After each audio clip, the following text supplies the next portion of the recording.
Assalamualaikum warahmatullahi wabarakatuh. Selamat malam. Perkenalkan, nama saya Sofia Rahmadianti, kelas D4, nomor absen 32, NPP 290993. Di sini saya akan menjelaskan materi tentang perencanaan berbasis hasil untuk memenuhi tugas mata kuliah Administrasi Perencanaan Pemerintahan Daerah.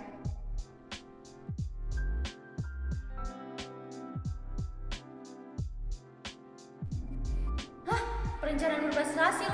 Apa sih, Sophie, perencanaan berbasis hasil? Nah, pertanyaan yang bagus banget. Di sini saya akan jawab dengan cara saya menyajikan data, mengambil sampel 40 kabupaten dan kota yang ada di Provinsi Jawa Timur.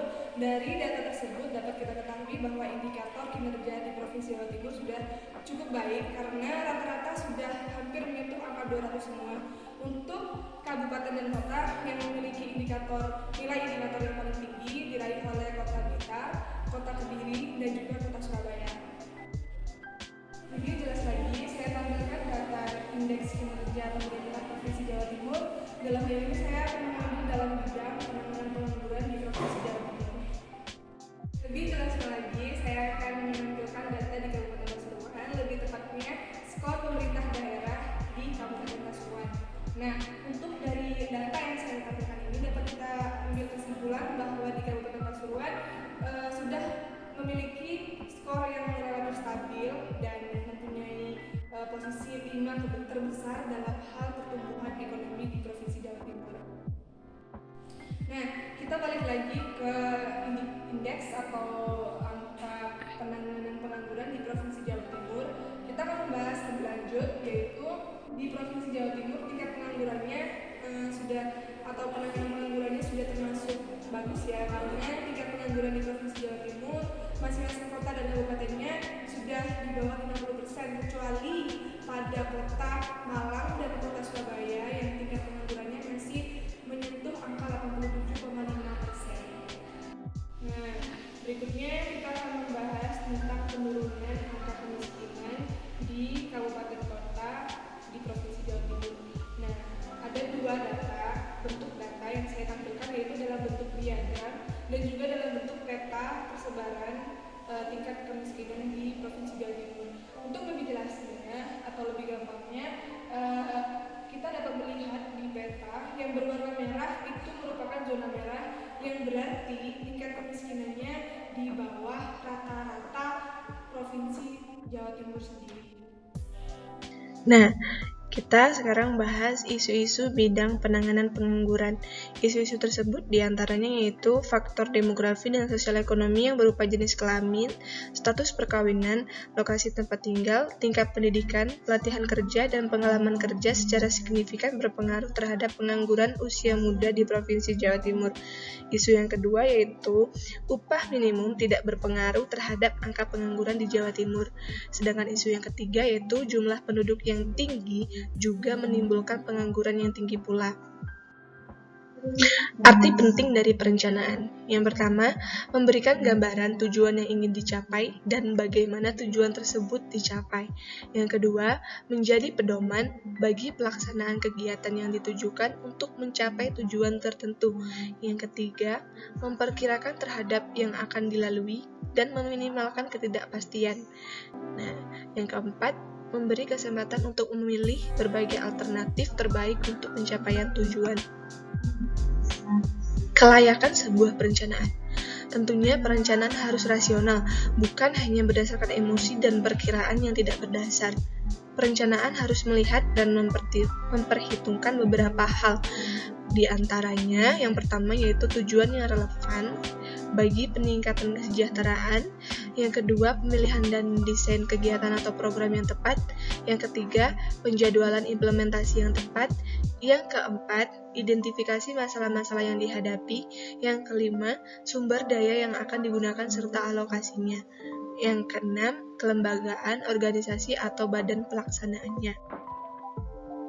Nah, perencanaan dimulai dari fakta dan berbasiskan hasil. Mengapa harus menekankan pada hasil? Karena menegaskan objektif dari tindakan pemerintah. Know where you are going before you get moving. Mengetahui di mana kamu mulai bergerak sebelum kamu mulai bergerak. Nah, yang kedua, hasil adalah sesuatu yang menciptakan benefit atau manfaat. Yang ketiga, indikator hasil akan memberitahu ketika sebuah kebijakan atau program sukses dilaksanakan atau tidak. 4 langkah pengembangan kerangka hasil. Yang pertama, kesepakatan tentang hasil yang akan dipantau dan dievaluasi. Yang kedua, pemilihan indikator kunci untuk memantau hasil. Yang ketiga, baseline data pada indikator, ada di mana kita sekarang. Yang keempat, perencanaan untuk perbaikan, yaitu pemilihan target hasil. Selanjutnya kita akan membahas isu dalam pemilihan ukuran hasil untuk pemantauan dan evaluasi untuk keperluan perencanaan. Isu-isu tersebut diantaranya dapat dilihat dalam poin-poin yang ada di bawah. Nah, sekarang masuk ke menentukan hasil. Isu dalam pemilihan ukuran hasil untuk pemantauan dan evaluasi untuk keperluan perencanaan. Nah, kita ambil contoh yang pertama, yaitu hasil pertanian rusak sebelum mencapai pasar dapat mengakibatkan meningkatnya akses petani ke pasar. Nah, kita masuk aja ke ukuran hasil diturunkan dari masalah atau isu yang dihadapi. Di sini saya akan mengambil area kebijakan kesehatan. Ya, yaitu yang pertama, kurangnya SDM tenaga kesehatan profesional mengakibatkan perekrutan massal CPNS tenaga medis, salah satu contohnya. Ini dapat dibaca oleh penonton. Kita masuk aja ke pemilihan indikator kinerja kunci untuk memantau hasil. Indikator hasil tidaklah sama dengan hasil. Setiap hasil perlu untuk diterjemahkan dalam satu atau beberapa indikator. Nah, memilih indikator hasil. The cream of good performance. CREAM sendiri adalah singkatan dari Clear, Relevant, Economic, Adequate, and Monitorable. Memilih indikator. Berikut adalah poin-poin bagaimana cara untuk memilih indikator yang baik. Berapa jumlah indikator bisa dikatakan cukup? Adalah jumlah minimum yang dapat menjawab pertanyaan ini. Apakah hasil yang diharapkan sudah tercapai?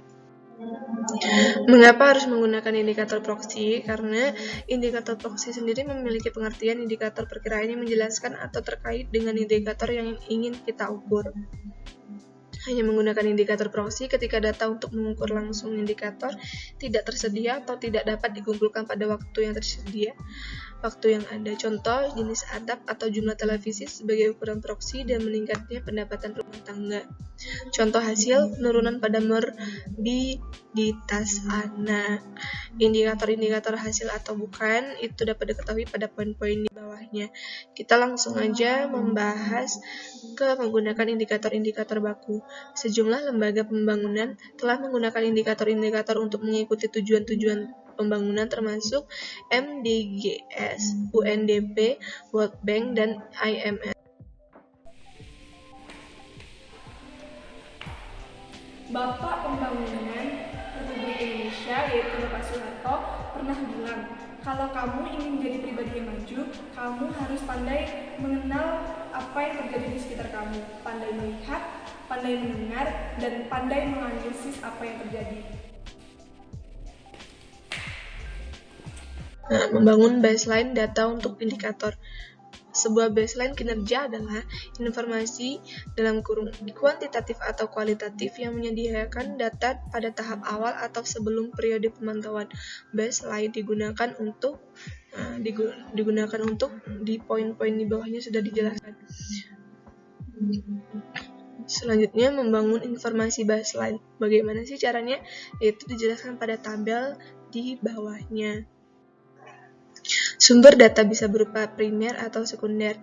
Sumber data primer yaitu data yang dikumpulkan langsung oleh organisasi Anda, misalnya melalui pengumpulan data reguler, survei, observasi langsung, dan wawancara. Sekunder yaitu data yang telah dikumpulkan oleh orang lain, awalnya untuk tujuan lain. Kepraktisan. Apakah data yang terkait dengan indikator cukup praktis untuk dimanfaatkan? Bisa dikatakan praktis apabila data untuk mengukur kualitas saat ini tersedia, dan seterusnya. Pengembangan basis data daerah di sini diambil studi kasus Kabupaten Polewali Mandar.